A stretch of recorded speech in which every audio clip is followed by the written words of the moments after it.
Across the U.S., some shelves empty as demand for children's painkillers skyrockets. I've been doing this for 27 years and I have never seen this amount of sick kids at once. Drug maker Johnson & Johnson says the company is experiencing high demand of their children's painkillers and is working to maximize their production capacity. If your child has a fever and acting sick or is in pain, there are other forms of pain-killing medication, says Cleveland Clinic pediatrician Dr. Maureen Amen. There is a rectal suppository for acetaminophen, and that's actually very helpful if you have a child who's also vomiting. Amen says parents can also crush up an adult ibuprofen or acetaminophen and mix it with a syrup or juice, but only if their child meets weight requirements.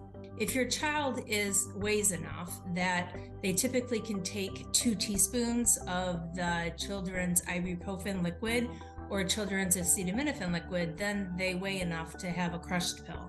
There are other ways to treat fever too, including cold compresses under their arm or back of their neck. Do be very careful though in infants. Do not do this with infants, especially less than 6 months of age, because they can get too cold. Amen says seek medical care if the fever lasts longer than 5 days or if an infant less than 2 months of age has a fever. She says to also call a doctor if your child gets dehydrated. For Health Minute, I'm Mandy Gaither.